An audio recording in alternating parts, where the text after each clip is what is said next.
तो board exam की तैयारी कैसी चल रही है गाइस? तो अब इंग्लिश का बोर्ड एग्जाम भी आने वाला है क्लास 12 का, जिसके लिए आज मैं फ्लैमिंगो का जो डीप वाटर चैप्टर है, गहरा पानी, इसका चैप्टर एक्सप्लेनेशन तो मैं कर चुकी हूँ, लेकिन अब एग्जाम के लिए आज इंपॉर्टेंट शॉर्ट क्वेश्चन आंसर आपको यहाँ पे कराने वाली हूँ। एंड ये क्वेश्चंस गारंटेड इस चैप्टर से रिलेटेड आपके एग्जाम में आएंगे, बिकॉज यही वो क्वेश्चंस है जो हर साल रिपीट होकर या लैंग्वेज चेंज करके अब तक आपके एग्जाम में आते रहे हैं। So there are only 6 short questions, और इससे नेक्स्ट वीडियो में डीप वाटर के मैंने 2 लॉन्ग क्वेश्चन भी रेडी करा दिए हैं, उसका लिंक आपको डिस्क्रिप्शन बॉक्स में मिल जाएगा।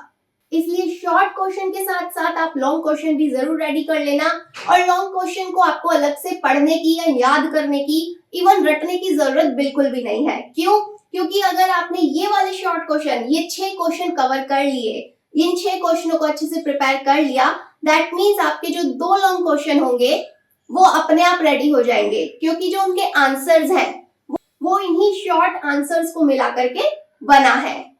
तो लॉन्ग क्वेश्चन के लिए आप टेंशन फ्री हो जाओ, you don't need to learn them. So फटाफट से फर्स्ट क्वेश्चन देखेंगे। I wrote question with a red mark, and ये 2 तरीके से आपसे पूछा जाएगा। सभी को पता है इस स्टोरी के राइटर कौन है? William Douglas. और इस चैप्टर में उन्होंने अपने ही बचपन के एक इंसिडेंट को बताया है, अपने डर के बारे में उन्होंने बताया है। सबने स्टोरी पढ़ी होगी, नहीं पढ़ी है तो डिस्क्रिप्शन में लिंक है, जाके अच्छे से पढ़ लेना, मैंने एक एक लाइन अच्छे से समझाई है। So don't worry about it. अब सीधे फर्स्ट क्वेश्चन देखते हैं। What is the miss adventure that William Douglas speak about? कौन सी वो दुर्घटना है हमारी कहानी में जिसके बारे में विलियम डगलस ने बताया है? और घुमा के आपको इस तरह से पूछ सकता है, describe Douglas condition when he was in the pool.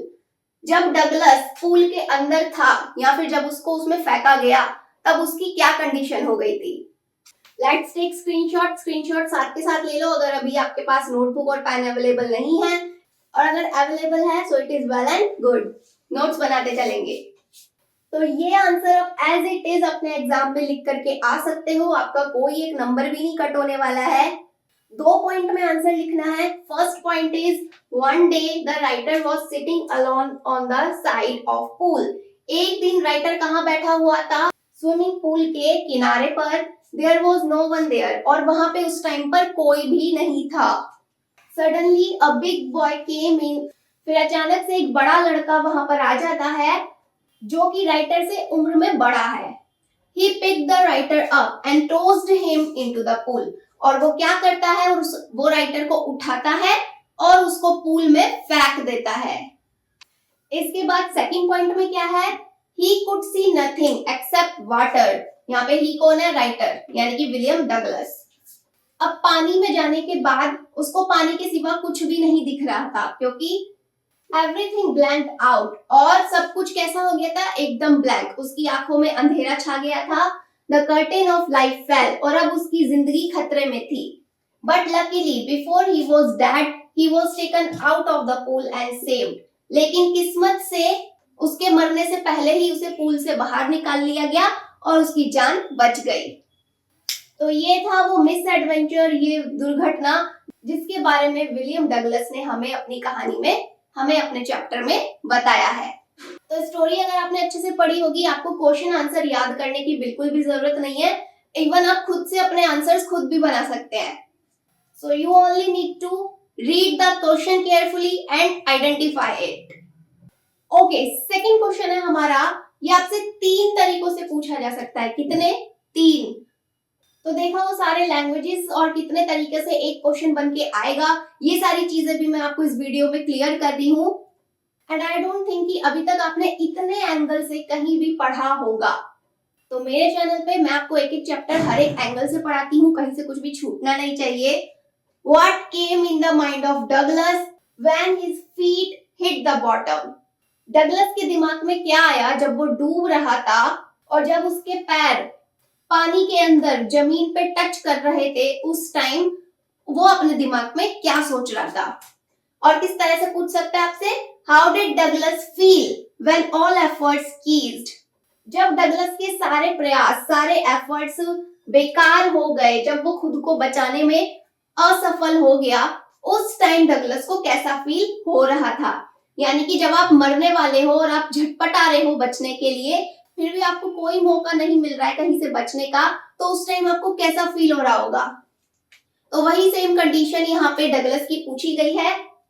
अब थर्ड है, इस तरह से भी पूछा जा सकता है, what were the series of emotions and fear that Douglas experienced when he was thrown into the pool. जब डगलस को पूल में फेंका गया तो किस तरह के इमोशंस और डर का सामना वो कर रहा था उस time. What plans did he make to come to the surface? और वापस पानी के ऊपर आने के लिए, पानी की सतह पे आने के लिए उसने क्या क्या प्लान्स बनाए और उसने क्या क्या प्रयास किए। तो देखा, एक ही क्वेश्चन है, मीनिंग एक ही निकल रहा है बार बार, बट आपसे अलग अलग तरीकों से पूछा गया है। सो क्वेश्चन को आइडेंटिफाई करना इतना टफ नहीं है अगर आपने इसका चैप्टर एक्सप्लेनेशन अच्छे से पढ़ा है तो। अब आप एक काम करिए, फटाफट से इसका स्क्रीनशॉट ले लीजिए, because I am going to remove all the part to write answer. So this is the answer of that question, and to clear board exam is not a हवा। If you study with your focus, then हवा is in your pocket. तो answer क्या है? 2 point का answer है, Douglas was thrown into the pool by a big boy। तो एक बड़े से लड़के ने डगलस को पानी में फेंक दिया था, सबको पता है। The writer at once went to the bottom of the pool। और जब राइटर पूल के बॉटम की तरफ गया, पानी के अंदर नीचे की तरफ गया, तब उसने एक प्लान बनाया। On the way down he made a plan। क्या प्लान था उसका? He would hit the bottom and make a big jump to the surface। उसने सोचा कि पैरों के तल से जब मैं जोर का झटका मारूंगा पूल की जमीन को, तो मैं झटके से ऊपर आ जाऊंगा प्रेशर से। बट उसका ये प्लान भी काम नहीं किया, ये फेल हो गया क्योंकि पानी का प्रेशर बहुत ज्यादा था उसकी बॉडी से। But he came up very slowly. और जब उसने ऐसा किया, उसने पैर मार के झटका दिया खुद को ऊपर आने के लिए, तो वो ऊपर बड़ी ही स्लो स्पीड से आया। He could see nothing but water। और पानी के सिवा उसे कुछ भी नहीं दिख रहा था। Twice he tried to jump। उसने फिर से ऐसा करने की कोशिश की, but the jump made no difference। लेकिन उसके बार बार जंप करने पर भी कोई फर्क नहीं दिख रहा था, वो बार बार स्लो मोशन में ही ऊपर की तरफ आ रहा था। At least he stopped all efforts। और इस तरह वो ट्राई कर करके थक गया और फाइनल में उसने सारे प्रयास छोड़ दिए। सो आई थिंक अब आप में से काफी सारे बच्चे सोच रहे होंगे कि मैडम आंसर कुछ ज्यादा बड़ा नहीं है।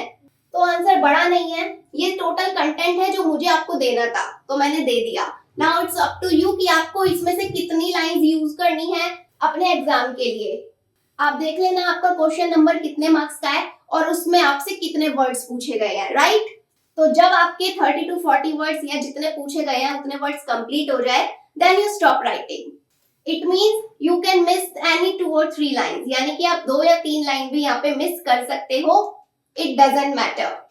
सो I give you complete answer. अब इस आंसर को कितना यूज करना है, कितना लिखना है, छोटा लिखना है, बड़ा लिखना है या पूरा लिखना है, so everything up to you. चलो आओ, थर्ड क्वेश्चन है, 3 तरीकों से पूछेंगे again.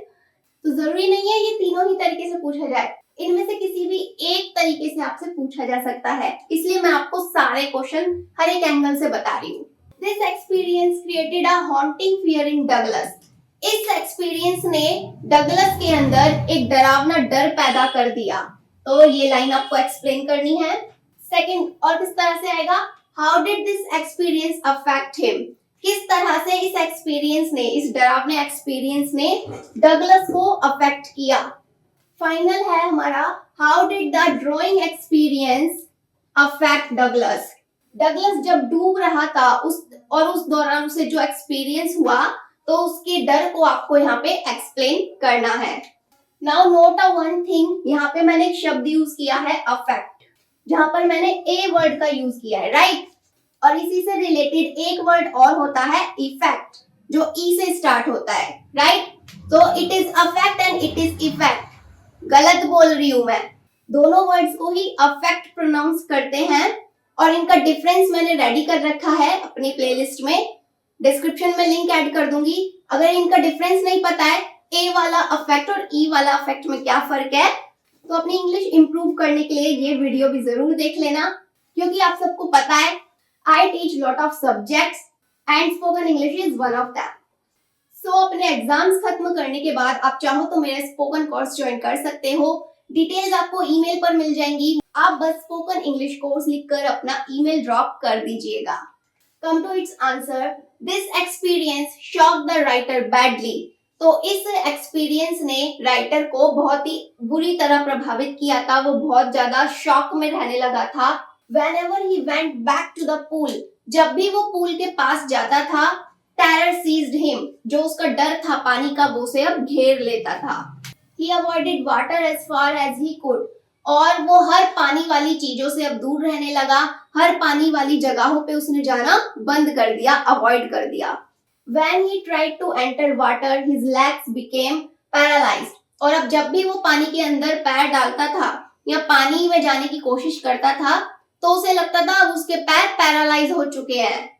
And icy terror would grab his heart, और उसके पैर पानी में जाके एकदम जम जाते थे डर से। इवन वो एक इंच भी खुद को नहीं हिला पाता था, इतना ज्यादा डर उसके अंदर बैठ चुका था। तो वो डूबने वाले इंसिडेंट ने इस तरह से बुरी तरह से प्रभावित किया हमारे राइटर डगलस को। सारे क्वेश्चन अब हमारे कंप्लीट होने वाले हैं, so don't go anywhere. Why was Douglas determined to get over his fear of water?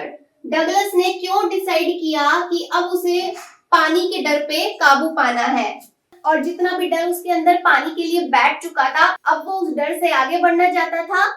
वो अपने डर को जीतना चाहता था। क्यों? क्योंकि पानी के डर की वजह से अब काफी सारी उसकी एंटरटेनिंग चीजें मिस होने लगी थी। अब वो फिशिंग नहीं कर पा रहा था और भी काफी सारी एक्टिविटीज थी जो उसे करना पसंद था, बट पानी के डर की वजह से वो नहीं कर पा रहा था। तो अब देखते हैं उसने अपने डर को कैसे जीता। Douglas visited many famous water sports in his country. Douglas काफी सारे वाटर स्पोर्ट्स यानी कि स्विमिंग ट्रेनर्स के पास गया जो उसकी कंट्री में थे। But whenever he wanted to put his foot into them, the old fears would come to his mind. लेकिन जैसे ही वो अपना पाँव पानी में डालता था उसका पुराना डर उसके सामने चलने लगता था। The fear of water spoiled all his joys of fishing, boating and swimming. और पानी के डर की वजह से उसकी जितनी भी एंटरटेनिंग एक्टिविटीज थी जैसे बोटिंग करना, फिशिंग करना या स्विमिंग करना, अब वो ये सारी चीजें नहीं कर पा रहा था, इन चीजों को एंजॉय नहीं कर पा रहा था। So he was determined to get over his fear. इसलिए उसने एंड में डिसाइड किया कि भाई अब तो मैं अपने पानी के डर पे काबू पाके ही रहूंगा, मुझे अब पानी के डर को बाहर निकालना है। So the main answer is second point कि वो अपनी एंटरटेनिंग एक्टिविटीज नहीं कर पा रहा था, इसलिए उसने ये डिसीजन लिया। तो अगर एक नंबर में ये क्वेश्चन आता है तो आप ये सिर्फ लास्ट की लाइन लिख सकते हो and your answer will be over. But अगर यही सेम क्वेश्चन 3 से 4 नंबर का आएगा तब आपको ये पूरा लिखना होगा ही होगा। सो गाइस, अब ये जो 5th क्वेश्चन है ना, इस क्वेश्चन को आप लोग कान खोल के सुनोगे और आंखें गढ़ा के देखोगे भी। क्यों? क्योंकि ये क्वेश्चन मोस्ट इम्पोर्टेंट है इस चैप्टर का, और ये क्वेश्चन आपसे 8 तरीकों से पूछा जा सकता है। कितने? 8 तरीकों से। अब आप खुद ही सोचो, जब ये 8 तरह की लैंग्वेजेस में आ सकता है, दैट मीन्स ये कितना ही इम्पोर्टेंट क्वेश्चन होगा। So let's see, how did the instructor build a swimmer out of the Douglas. Douglas का जो ट्रेनर था यानी कि जो इंस्ट्रक्टर था, उसने कैसे डगलस को एक स्विमर के रूप में बिल्ड किया, वो कैसे उसने उसको एक स्विमर बनाया। और किस तरह से आएगा, how did the Douglas make sure that he had conquered the old terror. Douglas ने कैसे श्योर किया कि अब उसने अपने जीत पे काबू पा लिया है, अब उसके पानी का डर खत्म हो चुका है। Third way is, what step was employed by Douglas to conquer his water terror. Douglas ने अपने जीत पर काबू पाने के लिए कौन से स्टेप्स को अपनाया या किन तरीकों को उसने हायर किया, किन तरीकों को उसने एम्प्लॉय किया यानी कि उसने अपने लिए ट्रेनर रखा। Fourth way is, what does Douglas mean to say piece by piece he built a swimmer. Douglas के कहने का क्या मतलब था जब डगलस ने कहा पीस बाय पीस, तो इस वर्ड का क्या मतलब है और ये डगलस ने क्यों कहा। क्योंकि इस शब्द ने ही बहुत हेल्प करी है उसको एक स्विमर बनने में। Fifth way is how did the instructor make Douglas a perfect swimmer. कैसे इंस्ट्रक्टर ने डगलस को एक परफेक्ट स्विमर बनाया। 5 तरीके बता दिए। Now sixth way is how did the instructor help Douglas to overcome his fear of water. Same meaning, instructor ने Douglas की कैसे मदद करी उसके पानी के डर पर काबू पाने में। अब फटाफट से इन सबका स्क्रीनशॉट ले लो क्योंकि अब आंसर लिखने जा रही हूँ मैं। So answer is here. And मुझे पता है इस क्वेश्चन का अभी 7th और 8th तरीका मैंने आपको नहीं बताया है कि और वो कौन से 2 तरीके बचे हैं जिन तरीकों से क्वेश्चन बन करके आएगा, तो वो अभी मैं आपको थोड़ा लास्ट में बताऊंगी क्योंकि उसमें थोड़ा चेंज करके मुझे आपको बताना होगा। तो पहले आंसर देख लेते हैं। First point, the instructor was very experienced and patient person. जो इंस्ट्रक्टर था वो बहुत ही ज्यादा एक्सपीरियंस और पेशेंस वाला बंदा था, यानी कि उसके अंदर धैर्य बहुत ज्यादा था। So if you want to learn something, so patience are most important. The instructor gave Douglas a practice for 5 days in a week. और जो इंस्ट्रक्टर था वो डगलस को ट्रेनिंग देता था हफ्ते में केवल 5 दिन की। जैसे अगर आप ट्यूशन क्लासेस ज्वाइन करते हो तो आप मंडे टू फ्राइडे अगर पढ़ रहे हो, it means you only take classes 5 days for a week. Second point है हमारा, he put a belt round the writer. फिर उसने राइटर के कमर पे एक बेल्ट बांधा। A rope was attached to the belt. और उस बेल्ट से एक रस्सी उसने अटैच कर दी ताकि अगर राइटर डूबे पानी में तो वो उस रस्सी की हेल्प से उसे बाहर खींच ले। Thus the writer tension began to grow less. और इस तरह से राइटर की जो टेंशन थी वो थोड़ी कम हो गई, वो थोड़ा रिलैक्स फील हो गया कि हाँ मुझे बचाने वाला कोई है अगर मैं डूबा तो। थर्ड पॉइंट है, then the instructor taught him to exhale under water and inhale above water. फिर इंस्ट्रक्टर ने उसे क्या सिखाया कि पानी के अंदर कैसे सांस लेते हैं और पानी के बाहर कैसे सांस को छोड़ना है या लेना है। तो इनहेल और एक्सहेल ये एक्सरसाइज उसने उसको सिखाई। The writer repeated this exercise 100 of times। और राइटर ने इस एक्सरसाइज को कम से कम 100 बार प्रैक्टिस की होगी। And last point is bit by bit. धीरे धीरे फिर क्या हुआ, he lost some of his old fear. धीरे धीरे उसका जो डर था पानी का वो खत्म होने लगा। Thus the instructor built out of the writer a swimmer। तो इस तरह से इंस्ट्रक्टर ने हेल्प की डगलस की उसको एक बेटर स्विमर बनाने में। स्क्रीनशॉट ले लेंगे इस आंसर का फटाफट से because this is very very very important question. तो ये है वो 7th और 8th वे। 5th क्वेश्चन का वही सेम अभी कंटिन्यू चल रहा है। आंसर मैं खत्म कर चुकी हूँ। How did Douglas overcome his fear of water. Douglas ने कैसे अपने डर पे काबू पाया। What was Douglas fear? Douglas का डर क्या था। How did he overcome that fear? और अगेन उसने अपने डर पे कैसे काबू पाया। तो देखो आंसर में आप थोड़ा इस तरह से भी चेंज करके लिख सकते हो अगर इस तरह की सिंपल लाइनिंग आती है तो। After his misadventure in the pool at YMCA। YMCA क्या है, वो ही स्विमिंग पूल जहां उसने एडमिशन ले रखा था स्विमिंग सीखने के लिए। तो यहाँ पर जब वो दुर्घटना हुई डूबने वाली उसके साथ, उसके बाद Douglas was admitted the fear of water. जो पानी का डर था वो उसके अंदर घर कर चुका था। अब ये लाइन लिखने के बाद आप यहाँ पे आंसर 5 यानी कि जो इससे पहले अभी मैंने आंसर 5 लिखा था स्टार्टिंग टू एंड, वो आप पूरा यहाँ पे ऐड कर देना और लास्ट की लाइन में आप क्या लिखोगे, Thus he had overcome his fear of water। तो इस तरह से आपका ये 5th क्वेश्चन पूरा कंप्लीट हुआ और इसे आप रेडी कर लेना, जरूर कर लेना क्योंकि ये मोस्ट इंपॉर्टेंट क्वेश्चन है जैसा कि मैंने अभी रिपीटेडली फिर से बताया। तो ये समझो कि इस क्वेश्चन के बिना या इस आंसर के बिना आपका ये चैप्टर ही इनकम्प्लीट है। अब फटाफट से देखते हैं डीप वाटर का last short question, question number 6। 6th is how did Douglas develop an aversion to the water। कैसे डगलस ने अपने एवर्जन को डेवलप किया पानी के प्रति या पानी के लिए उसका डर कैसे बढ़ा।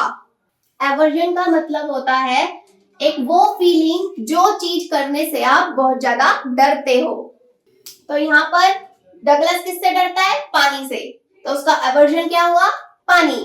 तो उसने अपने डर को कैसे डेवलप किया या उसकी जिंदगी में ये डर आया कैसे? तो अब इसका आंसर वो नहीं है कि लड़के ने उसे पूल में धक्का दिया था, फिर वो डूबने लगा, फिर उसके मन में डर बस गया। ये इसका आंसर नहीं है। इसका आंसर कुछ और है। इसकी कहानी कुछ और है, बचपन से ही। क्योंकि पानी से रिलेटेड एक इंसिडेंट और है जो उस डगलस के साथ बचपन में हुआ था। तो यहाँ पे हम वो वाली कहानी को लिखेंगे, क्योंकि यहाँ पे वर्ड यूज हुआ है क्वेश्चन में डेवलप एंड एवर्जन। तो शुरुआत में ही उसके अंदर पानी का डर कैसे बैठा और कैसे डेवलप हुआ। तो आइए जानते हैं वो बचपन की कहानी, डगलस के साथ क्या हुआ था बचपन में। First point, from the very beginning Douglas was much eager to learn swimming. शुरू से ही डगलस को स्विमिंग सीखने का बड़ा ही शौक था और उसे इंटरेस्ट भी था। When he was 3 or 4 years old, जब वो बचपन में 3 या 4 साल का था, his father took him to the beach in California. उसके पिताजी, उसके पापा उसको कैलिफोर्निया के बीच पर ले गए। Both were standing there in the surf. और वो दोनों समुद्र के किनारे खड़े हुए थे, बीच के किनारे पर। The boy was much closer to his father. और जो लड़का था वो अपने पापा के बहुत ज्यादा क्लोज था। There came a strong wave that knocked Douglas down and he was buried in water. फिर अचानक क्या हुआ, एक तेज लहर आई समुद्र में से और उस लहर के प्रेशर की वजह से, झटके की वजह से जो डगलस था वो गिर गया जमीन पे और जो पानी की लहर थी वो उसके ऊपर से गुजर गई। तो डगलस को क्या लगा कि जैसे वो डूब रहा है, जबकि वो डूब नहीं रहा था, वो सिर्फ जमीन पे गिरा था रेत में और पानी की जो लहर थी वो उसके ऊपर से निकल गई। Thus he got fear from water and developed an aversion to it. तो ये था वो इंसिडेंट डगलस की लाइफ का जब पहली बार उसने पानी के डर को फील किया था और उसी टाइम से पानी का डर उसके मन में बस गया था। और फिर सेकंड इंसिडेंट वही स्विमिंग पूल वाला था, जिसके बाद पानी का जो डर था वो उसके अंदर बस चुका था। So these are all 6 short questions of deep water chapter जो मैंने आपको कराए हैं डिटेल में। और हाँ, one more thing, इस आंसर को आप चाहो तो यहाँ से भी स्टार्ट कर सकते हो, when से, when he was 3 or 4 years old, ठीक है। फर्स्ट लाइन लिख भी सकते हो, नहीं भी लिख सकते हो, all up to you। जैसा कि मैंने पहले भी बोला है, मेरा काम है आपको सारा कंटेंट देना, as I did।